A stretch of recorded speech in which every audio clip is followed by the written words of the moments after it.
And so it works in a very unusual way. And different animals obviously have different senses of smell. I take my dog out. Boy, he reads the newspaper every day by just going out and smelling what other dogs have left and deposited. But it's a very, very rich world. But in terms of savoring, we need to appreciate a sensed world. There was a notion, there's something called love apples. And women used to put them under their armpit, and then they would wrap them and take them to their soldier husbands in the battlefield. And they would open it up and smell their wife. A rich sense of smell.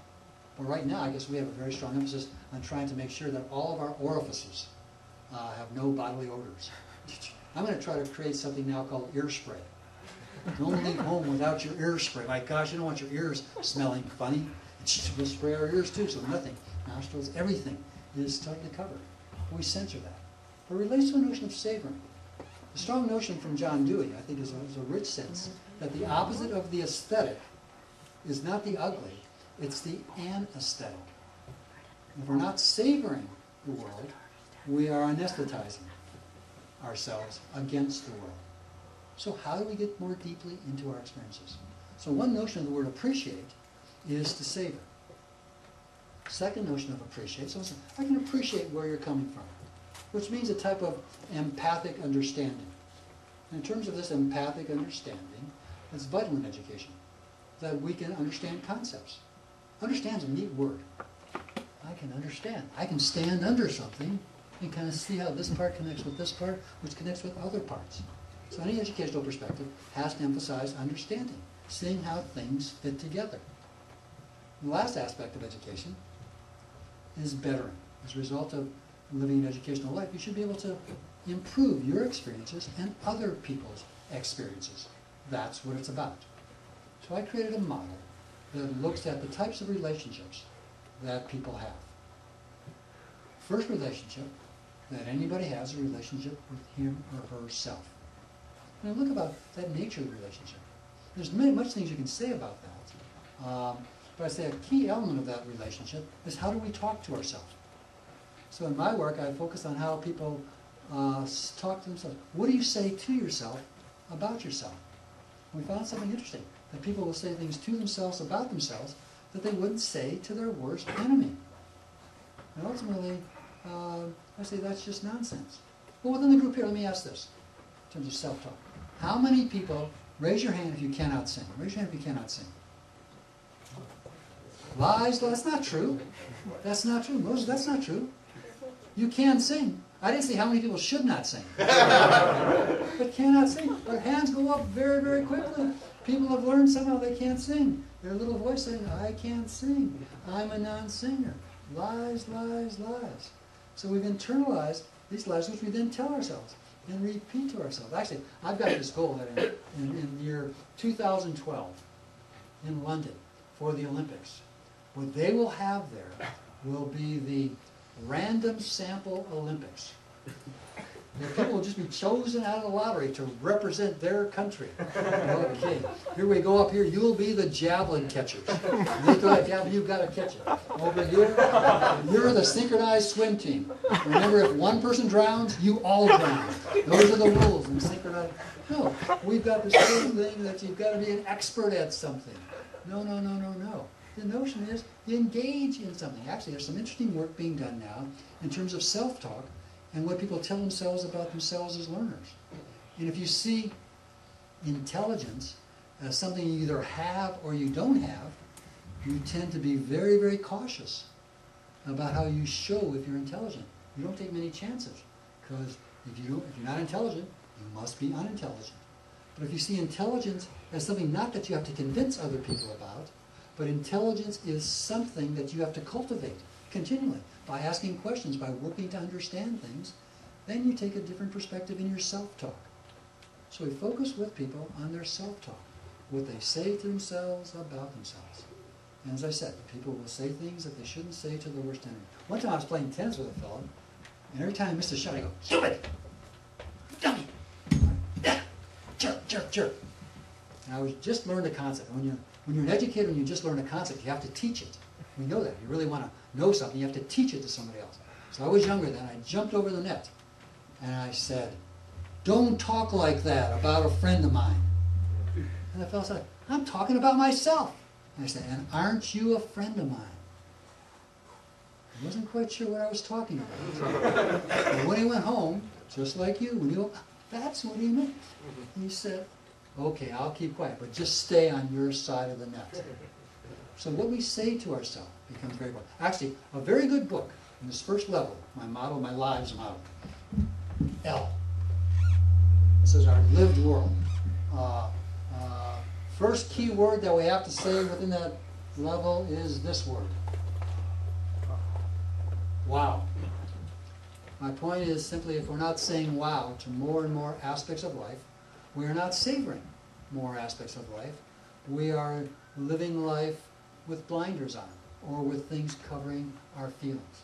So as I'm looking at this first level of our lived world, what are we saying wow to? There's a very, very good book. I'd recommend this to anybody. It's a book called Flow, The Psychology of Optimal Experience by Mihai Csikszentmihalyi.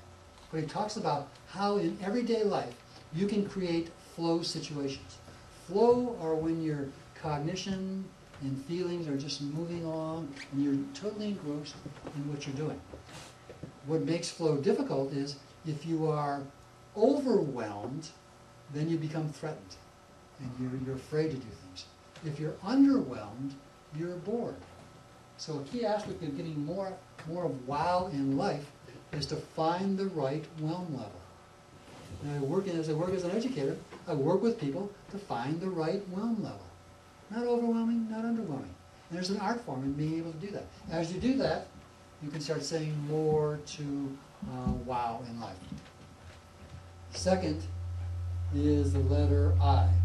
I deals with the interpersonal. In the interpersonal, the key point is we live in a world with other people. I'm working with 2 colleagues on a book on conflict resolution.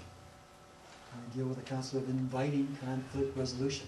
My titles have the word inviting. Won't go through the whole thing within the inviting approach, but we focus on the messages that people send. These are my AVs. Carry these around, talk about these around the world. Blue cards and orange cards. Simple concept can take us to some interesting points of view. My notion is we don't know who we are. Other people tell us who we are. We watch how they're responding to us to get a sense of who we are. And there's 2 basic types of messages. If you have to break it down to its ultimate form. There are blue cards and there are orange cards. Blue cards say you're valuable, able, and responsible. You matter. I care about you. That's a good thing. Orange cards. You're ugly and your mother dresses you funny. Why do you even come to school? You don't matter. And we started with a simple concept. And I've worked with children 4 years old talking about blue cards and orange cards. And we started looking at what happens in schools. Blue card messages, orange card messages. Very, very powerful for what happens in schools. We ultimately made them more complex. We say some messages are intentionally disinviting. People go out of their way to negate you. And stories of one teacher said this to a student in a phys ed class. I don't believe it. You're even dumber than your brother. And the kid said, you think that's insulting? The kid said, I don't even have a brother. Intentionally, we work with people and say, listen, if you don't like white people, if you don't like black people, if you don't like males, if you don't like females, be a teacher. Because you can hurt people for the rest of their life by the messages you send. So I say that these are very powerful. Obviously, intentionally disinviting messages, we argue shouldn't happen in schools. There's another level we call unintentionally disinviting. These are people who don't know what they do. They're saying things, they don't understand that they're offending people. There are a variety of ways we look in schools. You know, an interesting thing, this statement, for some kids can be unintentionally disinviting. Do your best. What's wrong with that? Weren't we raised on that? Good, better, best. I'll never rest until my good is better and my better is best. What's wrong with that? What if your best isn't good enough? Then you're naked. You got nothing to show. Also, we're never quite sure what our best is. I've done a little bit of distance running in my life. The theory goes, if I ran a marathon as well as I could, I should hit that finish line and die. You know, literally, because every bit of energy is gone. So this notion of doing your best, you can't do any better than that. So what many people do is they procrastinate. I can't sing. I can't sing. Do your best. There's many stories and many instances about that. The next level is unintentionally inviting. We found as we work with people that many people are neat. They just don't know why they do good things with people. Our highest level is what we call intentionally inviting. People do things on purpose for purposes they can defend. So we focused on a whole language. We look at schools, any sort of institution. In my book, Inviting Educational Leadership, we use this as the paradigm.